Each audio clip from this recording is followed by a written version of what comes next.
55 సంవత్సరాల కాంగ్రెస్ పార్టీ చరిత్ర, కాంగ్రెస్ పార్టీ నిర్వాకం, విద్యుత్ విషయం అడుగుతారు ఇనరా మళ్ళా అదే చెప్తున్నా. అధ్యక్ష నేను చెప్తలేను, వైట్ పేపర్లో ఇలా చాలా గొప్పగా ఈ ప్రభుత్వమే స్పష్టంగా చెప్పింది అధ్యక్ష. ఏం చెప్పింది అధ్యక్ష? మాకు ప్రజలు 11 సార్లు అవకాశం ఇస్తే, 50 ఏళ్ళ అవకాశం ఇస్తే మేము ఇయ్యగలిగింది 2014 నాటికి 6 గంటల కరెంటు మాత్రమే. అంతటి అసమర్థత మాది, అంతటి చేతగానితనం మాది అని వాళ్ళే ఒప్పుకున్నారు అధ్యక్ష. అధ్యక్ష చెప్పనండి అధ్యక్ష, నేనేం అన్పార్లమెంటరీ మాట్లాడతలేను, శ్వేతపత్రంలోదే మాట్లాడుతున్నా అధ్యక్ష. కాంగ్రెస్ అధ్యక్ష ఇప్పుడు మీది కాంగ్రెస్ పార్టీ కాదు సార్ అధ్యక్ష, మీరు మాకు అవకాశం ఇవ్వాలి సార్. తప్పు సార్ సార్, ఆయన మాట్లాడినప్పుడు నాకు అవకాశం ఇవ్వాలి మీరు దయచేసి అధ్యక్ష. విజయవాడలో రాయలసీమ థర్మల్ పవర్ కేంద్రం ఎక్కడ పెట్టిన అధ్యక్ష? కడపలో బొగ్గుందా అధ్యక్ష? కడపలో నీళ్లున్నాయా అధ్యక్ష? విజయవాడలో బొగ్గుందా? ఇలా బాగా మాట్లాడుతున్నారు.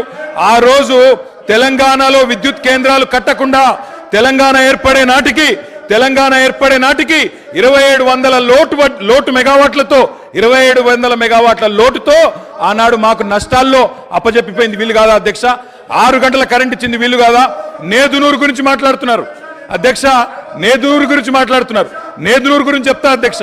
నేదునూరులో భూసేకరణ చేసి ఆయన చెప్పిందే చెప్తున్నా సార్. నేదునూరులో గ్యాస్ ఆధారిత విద్యుత్ కేంద్రం పెడతామన్నారు. శంకర్పల్లిలో జయపాల్ రెడ్డి గారు, మేము ఒక నేదునూరులోనే ధర్నా చేయలేదు సార్. మీ జిల్లా శంకర్పల్లిలో కూడా మేమే ధర్నా చేసినాం, నేదునూరులో కూడా మేమే ధర్నా చేసినాం. 2 దగ్గరలో రైతుల భూములు తీసుకున్నారు. గ్యాస్ సార్ ఇప్పుడు వైట్ పేపర్ మీద చర్చ జరుగుతుంది అధ్యక్ష. సార్ మా గౌరవ సహచర మంత్రి గారు నేదునూరు గురించి అడిగారు. మళ్ళా రాజకీయంగా చర్చ మొదలుపెట్టే ప్రయత్నం చేస్తూ ఉన్నారు గౌరవనీయులు. మేము అడుగుతా ఉన్నాము, ఎవరైతే సిపిఐ సభ్యులు వారి చర్చ ఇంకా జరిగేది ఉందో చెప్పండి. తర్వాత వారి పూర్తి స్థాయిలో క్లారిఫికేషన్లో అడగమనండి సార్.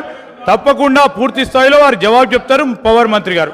దయచేసి మరి ఆ చర్చను కొనసాగించే విధంగా సిపిఐ గౌరవ శాసనసభ్యులకు అవకాశం అనుకుంటారు. సార్ అది జైపూర్ ఫౌండేషన్ వేసినారు. నా పిండ ప్రదానం చేశారు ఒక సభ్యుని ఆవేదన చెప్పుకుంటాడు. కడప కర్నూలు గురించి మాట్లాడతారు అధ్యక్ష. నా జిల్లాలో ఎందుకు చేయలే? పిండ ప్రదానం చేశారు కదా అని అడుగుతాను అధ్యక్ష. ఇవాళ ఎందుకు మీరు ఆ ప్రాజెక్టు చేపట్టలేని అడుగుతా, దానికి ఎందుకు సార్? మంత్రి గారు అడిగిన ప్రశ్నకు జవాబే ఇవ్వండి మీరు దయచేసి. ఇలా బాధ ఎక్కడ అనిపిస్తుంది సార్ అంటే, సరే మంత్రులకు ఆవేశం రావచ్చు, పాపం వారికి ఏదో గతంలో ఏదో అవమానం జరిగిందని బాధపడుతుండొచ్చు. కానీ మరి స్వయంగా ఈ ముఖ్యమంత్రి గారే మా నాయకుడు కేసీఆర్ గారి పిండం పెడతా అని చెప్పి మాట్లాడిన నాయకుడు సార్. దాని గురించి నేను పోను, కానీ దాని లోపలికి నేను పోను. కానీ అధ్యక్ష వారికి తెలవాలా, మంత్రి వారికి తెలవాలా. ముఖ్యంగా శ్వేతపత్రం ప్రచురించింది ప్రభుత్వం, అన్ని సమగ్రమైన సమాచారంతో అవగాహనతో రావాలి.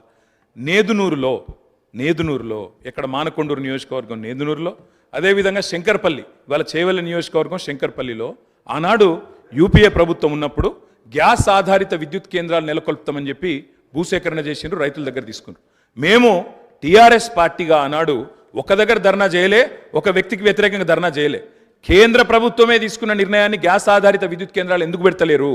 బొగ్గు లేని విజయవాడలో ఎందుకు పెడతారు? బొగ్గు నీళ్లు లేని రాయలసీమలు ఎందుకు పెడతారు? మా కాడ ఎందుకు పెట్టరు అని ఆనాడు తెలంగాణ ప్రయోజనాల కోసం తప్పకుండా తెలంగాణ బిడ్డలుగా తెలంగాణ రాష్ట్రాన్ని సాధించిన పార్టీగా గట్టి కొట్లాడినాం. అధ్యక్ష నేను ఒకటే అడుగుతా ఉన్నా, గౌరవ మంత్రి గారికి అవగాహన ఉండాలా. ఈ దేశంలో ఎక్కడన్నా గ్యాస్ ఆధారిత విద్యుత్ కేంద్రం సఫలమైందా? నేదునూరులో గ్యాస్ అలొకేషన్ అయ్యిందా? ఏదో అక్కడ హాట్ స్పాట్స్గా భూములు తెచ్చిండ్రు, ఏదో క్లియరెన్స్ అన్నారు, పారేసిపోయిండ్రు తప్ప ఆనాడు యూపీఏలో జయపాల్ రెడ్డి గారు స్వయంగా పెట్రోలియం శాఖ మంత్రిగా ఉండే గ్యాస్ అలొకేషన్ చేయలేదు కాబట్టే ఆ 2 ప్రాజెక్టులు టేకాఫ్ కాలేదు. నేను మంత్రి గారిని కోరుతా ఉన్నా, ఇప్పుడు టేకప్ చేయండి. ప్రభుత్వం మీది. నేదునూరులో పెట్టండి, శంకర్పల్లిలో పెట్టండి, తప్పకుండా పెట్టి ఇప్పుడు హామీ ఇవ్వాలా. ప్రభుత్వం కమిట్మెంట్ ఇవ్వాలా. గౌరవ డిప్యూటీ సీఎం గారు హామీ ఇస్తారని చెప్పి కూడా నేను నమ్ముతా ఉన్నా. ఇంకొక మాట కూడా అధ్యక్ష, ఇవాళ ముఖ్యమంత్రి గారు చాలా మాటలు మాట్లాడినారు. ఒక మాట మాత్రం నేను చెప్తా అధ్యక్ష.